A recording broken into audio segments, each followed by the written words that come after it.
Olá pessoal, tudo bem? Professor Diego novamente com vocês aqui. Hoje para falar a respeito de um filósofo de que gosto muito. Ele se chama Chesterton, né? O G.K. ou J.K. Chesterton. Sujeito sobre o qual o Kafka disse o seguinte: Chesterton é tão feliz que se poderia chegar a crer que ele encontrou o próprio Deus. São palavras do Franz Kafka aí que outra semana, há umas 3 semanas, eu comentei aqui num vídeo para vocês, né? Então, na conversa de hoje, eu proponho que nós pensemos a respeito do que o Chesterton diz sobre os contos de fadas, né? Me interessa diretamente essa perspectiva que ele escreveu num ensaio chamado A Educação pelos Contos de Fadas, que está coligido nessa revistinha aqui, é bem curtinha, né? The Chesterton Review. Um dos artigos aqui é este, que foi traduzido pela Márcia Xavier de Brito. Eu vou tentar colocar na descrição do vídeo esse ensaio, tem 3 páginas, vale muito a pena, pessoal, para nós da área de letras, para quem não é também, né? Para quem simplesmente gosta do assunto também, mas sobretudo para nós da área de letras é muito interessante. Gostaria de compartilhar com vocês então a visão a respeito desse sujeito. Ele tem um ponto de vista a respeito da política, a respeito da religião também, muito específicos, né, esses pontos de vista, que você não precisa concordar nesse aspecto, mas vale muito a pena ler Chesterton, sobretudo pela linguagem dele, pelas ironias, pela capacidade argumentativa que ele tem. Ele, na sua época, ele travava muitos debates com os intelectuais da época e, normalmente, assim, terminava o debate, ele saía e ia pro pub, né, com esses sujeitos aí. Daí essa felicidade aludida pelo Kafka, de fato a gente sente isso nos seus textos. Você ri muito e você percebe a inteligência desse sujeito acima da média que foi o Chesterton. Tá? O que ele diz nesse ensaio, nesse artiguinho, né, A Educação pelos Contos de Fadas? É necessário dizer que a educação, aqui no sentido do Chesterton, ele compreende a educação no sentido mais antigo, né, que vem do latim ex ducare, que significa conduzir para fora. A educação, quando ele trata, então, não é essa educação necessariamente enciclopédica, que é assim o ajuntamento, digamos assim, o acúmulo de informações, por exemplo, desses livros que estão atrás de mim. Não se trata exatamente disso. É um tipo de educação que nos conduz para fora de nós mesmos e, por isso mesmo, é aquilo que num livro chamado Trivium, né, que se relaciona um pouco com essas discussões aqui, se chama um tipo de ação, ou de arte intransitiva. Tá? Ou seja, você não encontra uma finalidade direta, útil nesse sentido, de utilidade pragmática, mas você mesmo cresce ao ter isso, ao usufruir de um tipo de educação assim. É uma educação libertadora nesse sentido mais profundo, não é uma educação, por exemplo, que você aprende as artes servis, né, mas as artes liberais. Qualquer hora eu posso fazer um vídeo aqui a respeito do Trivium, embora esse assunto nos interesse somente de modo lateral nesse momento. A educação pelos contos de fadas, então, para Chesterton, ele vai dizer que os contos de fadas são plenos de saúde mental. Por quê? Porque ele entende que os contos de fadas, né, num primeiro momento aplicáveis às crianças, mas não somente a elas ampliam o nosso imaginário de forma fantástica e por isso mesmo este tipo de educação chega até nós. A ampliação e a educação do imaginário, então, que é um assunto que é estudado de leve em algumas universidades hoje em dia, a educação do imaginário, nesse sentido, é o princípio, é o primeiro passo para uma educação verdadeira, segundo o Chesterton, não somente segundo ele, mas o que nos interessa hoje é isso. Depois, o que a gente pode dizer a respeito dele? Né? Eu gostaria de citar aqui 2 trechinhos do livro, né, do ensaio que está aqui nessa revista. Eu peço licença para vocês. Ele diz assim: um bebê é morto e enterrado, mas de suas cinzas surge uma árvore e cada uma das folhas chama pelo pai. Um segredo é sussurrado num buraco no chão, e dele cresce um arbusto, e do arbusto é feita uma flauta, mas a flauta só tocará as palavras do segredo.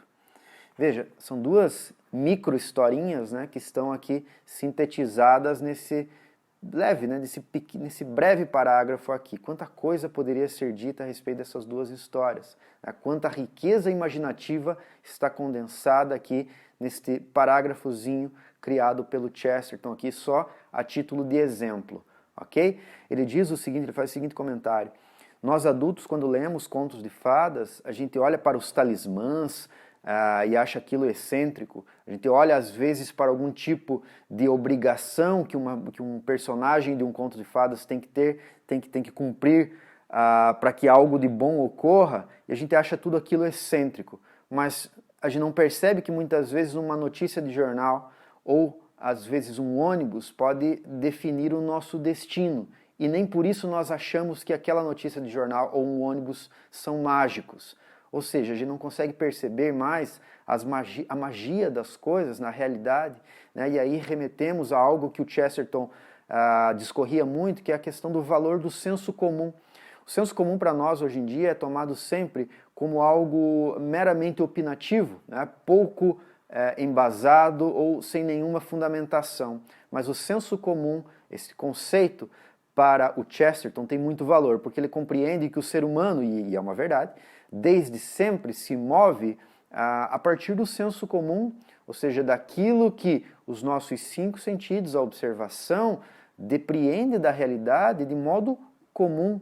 E ele vai dizer, o espírito dos contos de fadas é o espírito do folklore, que em alemão significa senso comum. Ou seja, o que ele vai fazer nesse ensaio é dizer que as verdades contidas nos contos de fadas são verdades que, embora o tempo passe, elas continuam sendo válidas. E de tempos em tempos a gente tem protocolos, observações que vão mudando constantemente. Por outro lado, os contos de fadas continuam sempre atuais. Tenho comigo, enquanto professor de literatura, que todas as observações que ele faz a respeito dos contos de fadas, de uma maneira geral, nós conseguimos perceber na boa literatura, na literatura que se propõe a fazer isso, mesmo para adultos, né? Embora esses contos de fadas sobre os quais o Chesterton comenta, também são válidos como leitura para nós adultos, e é uma sugestão que eu faço, que vocês leiam os contos de fadas nas versões originais, e que vocês perceberão lá muita riqueza simbólica, né? Eu gosto muito de trabalhar com símbolos justamente por isso. Nos contos de fadas, a gente tem, de fato, uma observância disso, né? O modo como os símbolos possuem um valor incrível e por isso mesmo há um valor educativo para as crianças e para os adultos que conseguem enxergar nesses símbolos uma significação maior, inclusive, do que as crianças conseguem perceber e simplesmente fruem, né? Tem uma fruição destes símbolos. A minha sugestão é que vocês também façam isso. Tem uma coletânea aqui de 4 livros organizados pelo Harold Bloom, que traz muitos, né? São contos e poemas para crianças extremamente inteligentes de todas as idades. O Harold Bloom, o de todas as idades, está bem pequenininho, assim, um pouco escondidinho. Assim, né? Essa coletânea traz, de fato, muitos contos e muitos poemas que podem ser lidos para as crianças, mas os adultos, enquanto leem, usufruem demais. E eu sugiro aí, né, que vocês pesquisem nesse sentido. No livro Ortodoxia, né, para arrematar essa minha fala de hoje, o Chesterton tem um capítulo lá que se chama a ética dos contos de fadas. Né? Em outro momento ele diz a ética da Elfolândia. Os elfos aqui nos fazem lembrar um pouquinho, né, desse mundo britânico aqui. Aliás, né, o Tolkien também tem um ensaio muito bom sobre os contos de fadas, que se chama um ensaio, que lido paralelamente a tudo isso que eu estou discutindo hoje, também faria muito bem quem se interessar pelo assunto, procura lá. O Tolkien tinha uma conversa constante com o C.S. Lewis, lá, que é das Crônicas de Nárnia, a respeito especialmente desse uso de símbolos ou de alegorias. Né? O Lewis era um sujeito que colocava alegorias nos seus textos, né? É o caso das Crônicas de Nárnia. Por outro lado, o Tolkien preferia os símbolos, né? E eu estou com o Tolkien nesse sentido. O Chesterton seguramente também estaria. Tem uma frase muito bonita também que eu gostaria de ler para vocês aqui do Chesterton, que é a seguinte: um dragão de 7 cabeças talvez seja um monstro muito terrível, mas uma criança que nunca ouviu falar dele é um monstro muito mais aterrorizante. Olha que fantástico isso, né?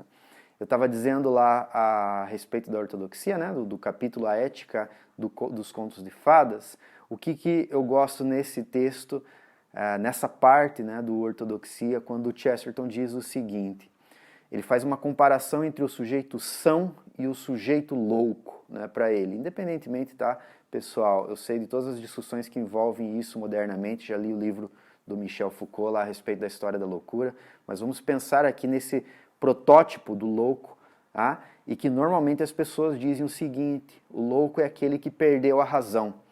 Chesterton diz o seguinte: olha, o louco é aquele que perdeu tudo, exceto a razão. E ele começa a fazer uma comparação, uma distinção muito interessante, dizendo o seguinte: olha, nós tendemos a achar isso, mas isso não é verdade. O sujeito que normalmente fica louco é aquele que assim, está tão engendrado no uso racional, no uso do intelecto nesse sentido mais preciso e exato e racionalizante. Ele diz em determinado momento: é aquele que tenta trazer os céus para a sua cabeça e a cabeça se estilhaça. Por outro lado, quem que é o poeta? Quem que é o sujeito, por exemplo, que produz um conto de fadas? É aquele sujeito que quer elevar a sua cabeça até os céus. E é diferente, então, ele quer ampliar o seu horizonte imaginativamente. Por outro lado, o sujeito que leva sempre em consideração a visão racionalista das coisas, ele quer fazer caber a realidade dentro da sua cabeça. E o que acontece com a cabeça? Se estilhaça. E aí ele vai fazendo esse comparativo. Aliás, neste ponto, o louco é aquele que perdeu tudo exceto a razão. Leiam lá O Alienista, do Machado de Assis, é exatamente isto, é exatamente este diagnóstico chestertoniano, esse sujeito, então, que segundo Kafka era tão feliz que parece que tinha visto o próprio Deus. Espero que vocês tenham gostado desse vídeo. Se vocês gostaram desse vídeo, dê um like? Não, leiam o Chesterton, é mais importante do que dar esse like aí, ok? Beleza? Da mesma forma, se gostaram dos vídeos anteriores, leiam Dostoiévski, leiam Kafka, leiam Foster Wallace. Espero que vocês tenham gostado, então. Saudade de vocês, um forte abraço e até logo.